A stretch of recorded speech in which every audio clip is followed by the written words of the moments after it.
আসসালামু আলাইকুম প্রিয় দর্শক। এই মুহূর্তে দাঁড়িয়ে আছি একদম বাংলাদেশের সীমান্ত ঘেঁষা একটি গ্রামে। আর এই যে আমার পেছনে যে নদীটা দেখছেন, এই নদীর ঠিক পেছনেই হলো, এই যে দেখা যাচ্ছে পেছন সাইডে, ওইটা হলো বর্ডার হাট। বর্তমানে বন্ধ আছে, জাস্ট নদীটা পার হলেই বর্ডার হাট। আর ওই যে দূরে দেখা যাচ্ছে উঁচা উঁচা টিলার মতো, ওখানে কিছু ঘরবাড়ি দেখা যাচ্ছে, এগুলো হলো বিএসএফ দের ক্যাম্প। ওইখানে মূলত বিএসএফরা থাকে, ভারতীয় সীমান্তরক্ষী বাহিনীরা থাকে ওখানে। মাঝখানে একটা নদী, নদীর ওই পাশে ভারত, আর এই পাশে আমি যেখানে দাঁড়িয়ে আছি এটা হলো বাংলাদেশ। দর্শক, আমরা মূলত বিকেল বেলা এই গ্রামটিতে ঘুরতে আসছিলাম, আর উদ্দেশ্য ছিল মূলত বর্ডার হাট, কিন্তু হাটটি বন্ধ পেলাম। আফসোস নাই, আমরা যে সৌন্দর্যটুকু উপভোগ করলাম বাংলাদেশের একবারে শেষ সীমানায় দাঁড়িয়ে, আসলে এটা ভাষায় প্রকাশ করার মতো না। এই যে ছোট একটা নদী, জিঞ্জিরাম নদী, এই নদীর উপরে কিছু নৌকা এবং এর পাশেই সরিষা ফুলের যে ক্ষেত, সব মিলিয়ে অত্যন্ত চমৎকার পরিবেশ। আর এই মুহূর্তে ওই যে দেখছেন দূরে, এটাই মূলত বর্ডার হাট। সপ্তাহের বুধবার এবং শুক্রবার এই হাটটা বসতো, কিন্তু বর্তমানে আসলে সীমান্তে উত্তেজনাকর পরিস্থিতি থাকায় এই বর্ডার হাটটি বন্ধ আছে। মূলত গত 5 আগস্টের পর থেকেই এই হাটটি বন্ধ, এবং অনির্দিষ্টকালের জন্যই বন্ধ।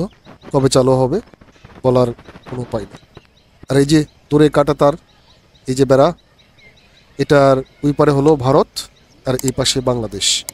কাঁটাতারের বেড়ার এই পাশে এই যে হলুদ যে জমিন, এটি মূলত সরিষার আবাদ হয়েছে, এবং এই পারে বাংলাদেশের যারা বসবাস করেন তারাই মূলত এখানে এই সরিষাগুলো লাগিয়েছেন, এবং তাদের গরু ছাগল এগুলো সেখানে ঘাস খাওয়ার জন্য নিয়ে যান।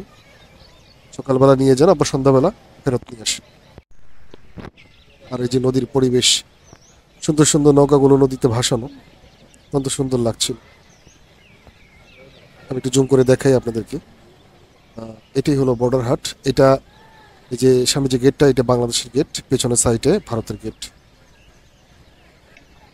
শুনলাম হাটটি যখন চালু ছিল খুব জমজমাট ছিল, এবং এই পাশ থেকে বাংলাদেশের মানুষজন, ওই পাশ থেকে ইন্ডিয়ার মানুষজন এখানে হাটে নিজেদের সমস্ত জিনিসপত্র নিয়ে আসতেন বেচাকেনা করার জন্য, এবং বেশ জমজমাট হাট ছিল, বেচাকেনাও ভালো ছিল। তো আপাতত হাটটি বন্ধ হয়ে যাওয়ার কারণে বেকার হয়ে পড়েছে এই পাশের এবং ও পাশের অনেক মানুষ।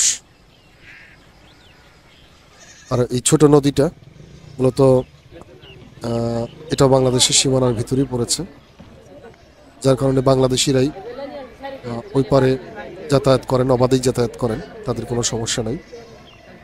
তারা ওই পারে এই যে ছোট খেয়া নৌকাগুলো এই নদীতে আছে, এই খেয়া নৌকাগুলো দিয়েই নদী পার হন, ওই পারে যান আর এই পারে আসেন।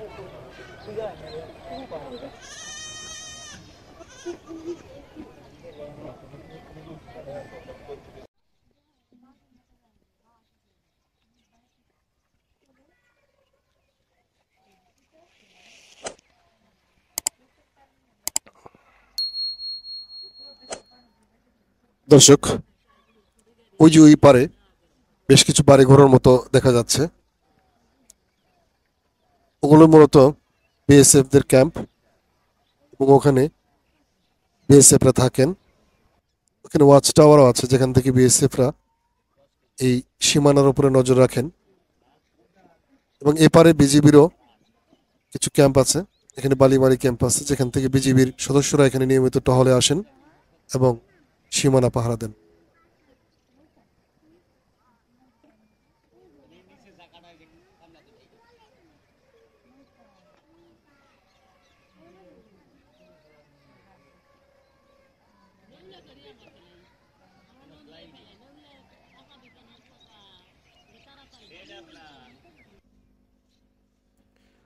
ভিউয়ার্স, এখন মূলত সরিষার সময়, চারিদিকেই সরিষার বেশ ভালো আবাদ হয়েছে, এবং সরিষা ফলের সাথে সম্পর্কিত একটি বিষয় যেটা দেখলাম, যে এখানে কিছু মওয়াল তারা এখানে বাক্স স্থাপন করেছেন একটা ক্ষেতের মাঝখানে। যেহেতু এখন সরিষার সিজন এবং সরিষা ফুলের মধু মৌমাছি আহরণ করে এবং মধুর বেশ ভালো একটা যোগান এই সময় পাওয়া যায়। বছরের এই সময় মৌয়ালরা মৌ চাষ করেন যারা, তারা এই সরিষা ফুলের মধু আহরণ করেন, যার কারণে সারা বাংলাদেশের বিভিন্ন জায়গায় এই সরিষা ক্ষেতের মাঝে মাঝে এরকম মৌয়ালরা বাক্স বসান এবং মৌমাছি চাষ করেন। অত্যন্ত সুন্দর বিকেল এবং এই সরিষা ফুলের ক্ষেত এবং এই ফুলগুলো বিকেল বেলার সৌন্দর্যকে আরো বাড়িয়ে দিয়েছে। আপনারা যারা ভিডিওটি দেখছেন, কে কোথা থেকে দেখছেন জানি না, তবে দেশে এবং প্রবাসী যে যেখান থেকে এই ভিডিওটি দেখে থাকেন, আপনি যদি আমার চ্যানেলে নতুন হয়ে থাকেন তাহলে অবশ্যই অবশ্যই আমি অনুরোধ করব আমার চ্যানেলটিকে সাবস্ক্রাইব করে দিবেন এবং আমার ভিডিওগুলিতে লাইক শেয়ার কমেন্ট করে আমাকে সহযোগিতা করবেন, যাতে করে আমি আরো সুন্দর সুন্দর ভিডিও আপনাদের জন্য তৈরি করতে পারি।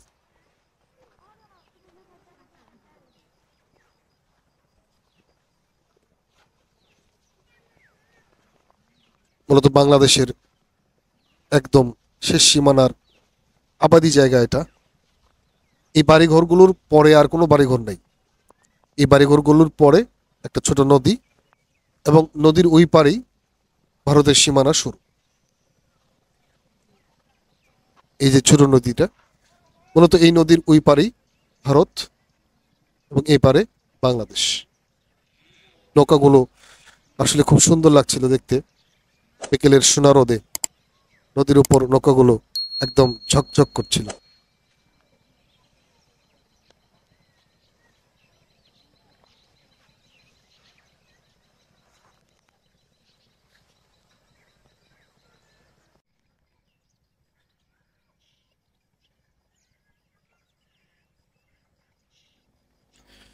এখানকার মানুষজন মূলত এই বছরের এই সময়টাতে সরিষা এবং ভুট্টার চাষ বেশি করেন। বেশিরভাগ জমিতেই দেখলাম সরিষার চাষ হয়েছে এবং পাশাপাশি ভুট্টারও চাষ হয়েছে। ভুট্টা খুব লাভজনক একটি ফসল এখানকার মানুষদের জন্য। আর এই যে সরিষা ক্ষেতের মাঝখানে এরকম বেশ কিছু বাক্স মলরা রেখেছেন, যেখান থেকে পুরো শীতের সময় তারা এই সরিষা ফুলের মধু আহরণ করবে।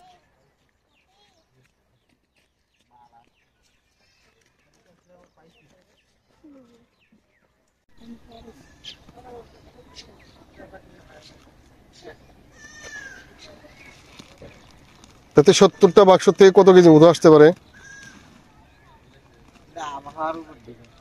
তাও আপনারা কেমন পান? মানে প্রথমেই 3-4 মণ।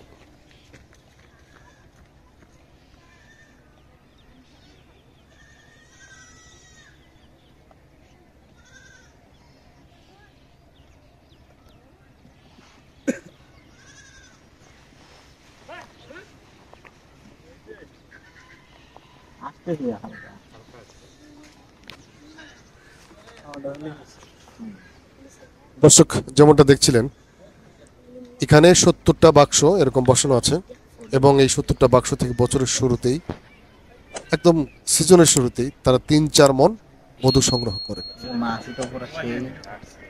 এই মধুগুলো বাংলাদেশে এবং দেশের বাইরেও মূলত ব্যবহার হয়, রপ্তানি হয়। মধু খুব উপকারী জিনিস। সরিষা ফুলের মধু অত্যন্ত মজার, অত্যন্ত সুমিষ্ট। দর্শক, আমি ভিডিওটির একদম শেষ প্রান্তে চলে এসেছি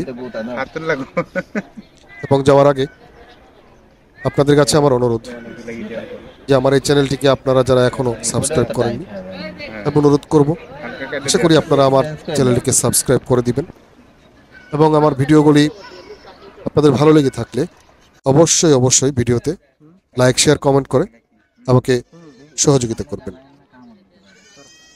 পরবর্তীতে আবারও দেখা হবে নতুন কোনো ভিডিও নিয়ে, নতুন কোনো জায়গায়।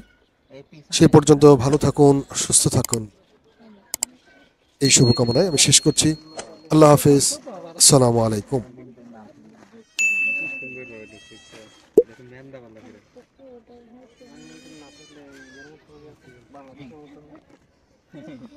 যা বলছে তাই করি, কাজ করি না, সব বসে